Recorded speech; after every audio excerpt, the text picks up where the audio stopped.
So I have this habit of watching seasonal anime about 4 to 5 months late. Part of it is laziness, a little bit of it is being kind of a hipster, but really, I just want my viewing experience to be uninterrupted by release schedules and unbiased from weekly discussions. I suggest you guys try it, cause that second part is really crucial. It means I don't have to deal with thinking about the troglodytes that some of the lesser shows were meant to appeal to.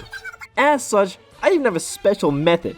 I don't keep up with anything. I've tuned every single feed of my social media I have to feed me content that is not anything anime or manga related.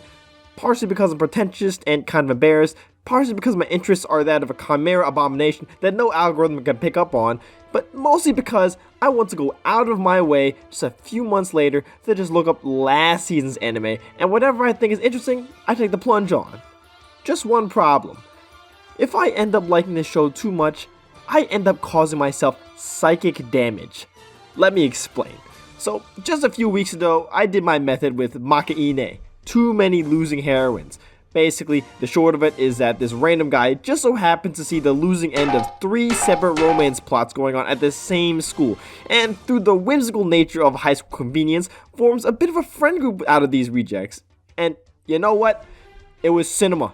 It was Kino, raw peak fiction. I enjoyed every episode, and I was so sad to see them go on for 12 episodes, because I started to really like these characters. And Lord God Almighty, I got zero clue whether this thing gets another season over In Another World, my fucking Mitsubishi Outlander plug-in hybrid EV. But yeah, just to talk about the show for a bit, it had good vibes, great animations, characters I like, plot I like, a lot of different things.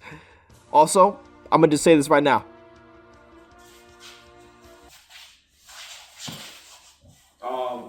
To all my subscribers, I have to apologize. I'm here today to tell you that I actually prefer the English dub of this anime more than the Japanese dub. Like, I like certain characters better. Like, Anayanami, she's way better in English dub. I'm sorry to say, I had to say it. I'm sad to say it. You know, it's just, and I like all 3 of the main girls in dub more. Like, at that point, I gotta watch dub. But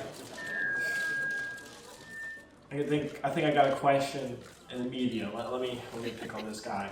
Jaja, I got a question for you. Don't you think this bit is lame, overrated, overdrawn, and just boring as shit? I mean, let's be real, bro. Let's be real. People want to hear about that Leangelo Tweaker song. They don't want to hear about none of this other shit. Nobody cares about this mango anime. Wouldn't know who it is. Yeah, security. We better fucking pop out of the show. You know what I'm talking about? Some hit him with the Yeah, I think you guys are gonna need to kill somebody.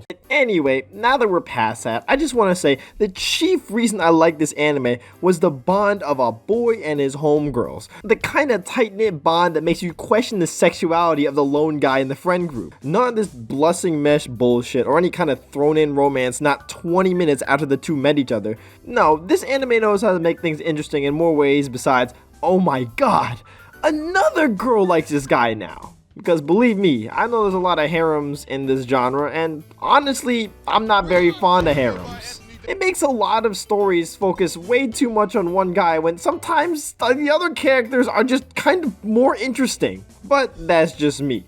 And that's the concept of this show. People learning that they have more to life than their failed romance in their freshman year of high school. See, a lot of the romance anime community, more so a few years ago, but still kinda now, like to think of these characters as just romantic conduits, what they could possibly be as potential partners, how they served the ship dynamics, how cute they'd be with this or that character, which character suits them the best. I don't know, they just constantly think of these characters on how they'd pair up with each other like they're playing Go Fish with anime girls, and they don't really think of these characters at all based on, I don't know, their own damn characters. And also, I want to quickly just acknowledge the people who want to just marry the rom-com characters. But I want to make it clear, I'm not one of these people. Certainly not for any of the girls in Makeine. Why? Because I'm not a pedophile! But putting that aside, as a surprising amount of people are willing to do, I just don't think that this show showcases particularly dateable people in the main cast anyway. This is a story about getting over your first bittersweet high school love, and anyone that knows anything knows that being the rebound in this situation is not pretty. These girls have problems. The main and first one, Anayanami, clearly stated, "I still love you" to her ex that never dated you. So, let's let sleeping dogs lie on that one for now. And the second one, Lemon Yakshio. She went through something no melanated individual should ever have to go through. I waited for 3.5 years. White man did it in 1 week. I said I waited for 3.5 years. The white man did it in 1 week. We got to get our act together, brothers and sisters. Anyone who's been in that rut knows how long that funk takes to get out of. But my favorite one of these girls is the last one, Komari Chika. She's also potentially the least dateable out of all of these characters. She has an entire arc dedicated to helping her get over her attachment issues, combined with crippling social anxiety. And don't forget the whole abandonment complex. And if any of that sounds at all dateable to you in the present moment, I got this great new cryptocurrency for you to invest in. Now, don't get me wrong, I'm not saying anybody with any of these issues is at all undateable. That's just cruel and unusual. What I am saying is that seeing these characters where they are right now, you would not want to date them where they are right now. That's kind of the point of the fucking anime. At least I would think, right? No, I was watching this anime, I was thinking, wow, this is great, this is wonderful, this is a great found family. And maybe there's something going on later between these two, but that's not happening right now. That's not really what we're focusing on, right? Well, here's where my self-imposed exile blows up in my face. Imagine my shock when I take a look inside the community and I see drones talking about who's the best girl, which one is gonna win, all sorts of things that just stood against what I thought the entire anime stood for. Like, okay, I'm not against shipping characters or anything. And that's not just because I had a gun pointed to my head by a Fujoshi after I said I didn't really like Deku x Bakugo. Okay, but that's never measuring up to Naruto x Sasuke, but I'm getting off track, that's another video. Back to straight people, I wasn't really expecting post-grad levels of think pieces or anything crazy like that on this 12-episode seasonal anime, but I think I wanted a bit more from this series' legacy other than Did Komari stock rise after this episode? Oh, bro, is Yanami gonna be the endgame? Did you watch the same fucking show I did? Okay, let me just back up for a second. Just to show you what I'm seeing, why I'm getting so ticked off, if you can hear it in my voice. So this girl, Komari, the girl closest to my heart, she's just, and I mean just, getting over her heart getting shattered into a million pieces. She poured her heart out to the guy that's been taking care of her for the past year, and true to the story's title, she loses. And she loses to something that's been hilariously long in the wait. They had the magic of a diabetes, sugar-sweet rom-com main couple exercising anything bad happening to them, including a mysterious man. Not that she could do that anyway, that's kind of like her two best friends. Now this girl is also dealing with her two best friends kind of abandoning her, not just because they're dating each other, but also because they're graduating and leaving her. Did I also mention that because they're graduating, say left this girl with crippling social anxiety as the president of the entire club? And she gets over that all, obviously, but it's still like, damn.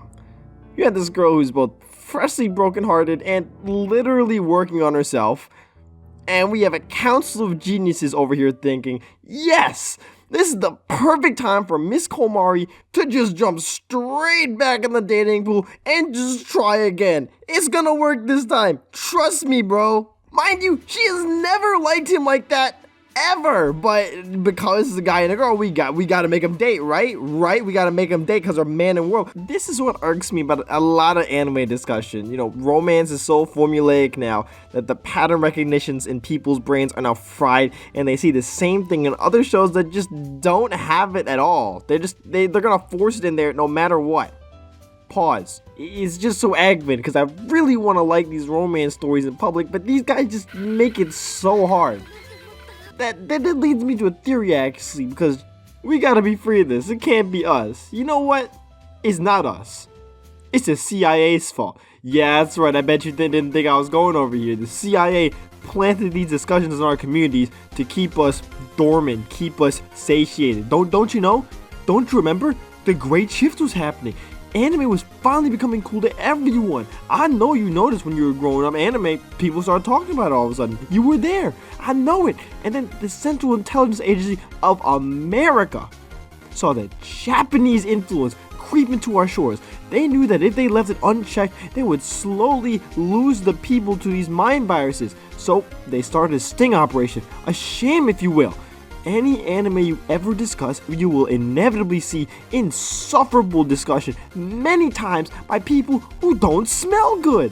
This is all a ploy.